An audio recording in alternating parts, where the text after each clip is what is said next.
Alors expliquez-nous, Laurent Neumann. Cet après-midi, Emmanuel Macron se déplace avec le ministre de la Santé, François Braun, dans une maison de santé à Vendôme sur le thème des déserts médicaux. Le président a fait beaucoup de promesses pour améliorer l'accès aux soins, mais est-ce qu'elles sont tenables ? Écoutez, avant de vous répondre, Apolline, je voudrais vous poser une colle. Est-ce que vous savez combien il y a d'habitants en France en 2023 ? Je sais plus. 68 millions d'habitants. D'accord. Deuxième colle, combien étions-nous en France en 2003, il y a 20 ans ?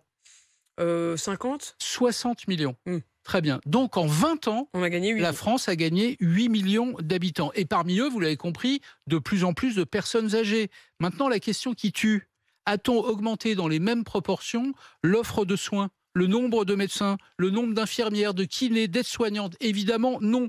Le problème des déserts médicaux, ça commence là. Pendant 20 ou 30 ans, les responsables politiques n'ont tenu aucun compte de la démographie pour adopter l'offre de soins. Pire, on a demandé aux professions médicales de faire plus avec moins. On a même limité le nombre de médecins formés au nom d'un principe fou. Moins il y aurait de médecins, moins il y aurait de dépenses de santé. On voit le résultat. Et ce raisonnement, Apolline, vaut pour tous les services publics, l'école, la police, la justice. Et en matière de santé, ça ne va pas s'arranger parce que figurez-vous que dans 52 départements, plus de la moitié des médecins généralistes ont plus de 55 ans. Autrement dit, dans les 10 ans qui viennent, il y en a beaucoup qui vont partir à la retraite, des départs qui ne seront évidemment pas compensés par l'arrivée des nouveaux praticiens. Alors Emmanuel Macron a tout de même mis fin au fameux numerus clausus. Oui, mais ce n'est que depuis septembre 2021 que le nombre de places en deuxième année de médecine est déterminé par les universités en fonction des besoins de santé du territoire.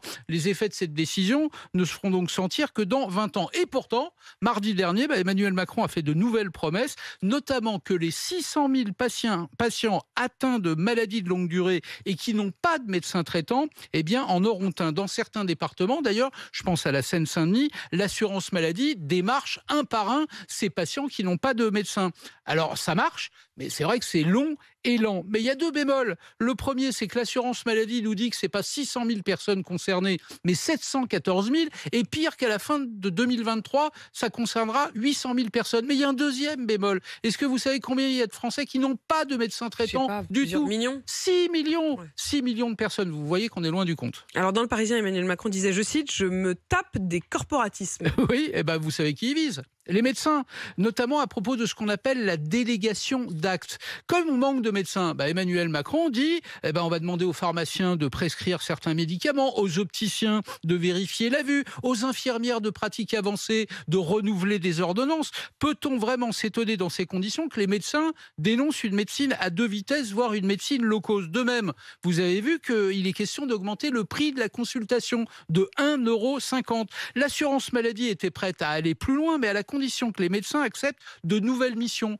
plus de patients, des permanences de nuit, de week-end, un peu sur le modèle des augmentations du salaire des profs. Si vous voulez plus, faut travailler plus. Et puis il y a les internes en médecine, eux, qui refusent de jouer les bouches-trous dans les déserts médicaux. Oui, on a proposé une 4e année de médecine dans les territoires qui manquent de médecins. Du coup, résultat, les internes ont dit nous, on se met en grève le 28 avril prochain. Mais la mesure la plus éruptive, vous avez compris, c'est la contrainte d'installation. Il y a même une proposition de loi pour que les internes en médecine, que les médecins aillent s'implanter dans les régions qui manquent de médecins. Évidemment, ça les met en colère. Bref, si je résume, vous avez compris, tout le monde est d'accord sur le constat, mais les mesures, elles, font débat. Les médecins ne veulent pas payer 30 ans d'incurie de nos responsables politiques. C'est pas gagné. Et justement, vous le disiez, Emmanuel Macron sera sur le terrain tout à l'heure à Vendôme et précisément la une du journal de 8h. Dans un instant, ce sera sur ces déplacements du président ou des ministres qui sont systématiquement désormais chahutés par des casseroles, vous l'entendrez.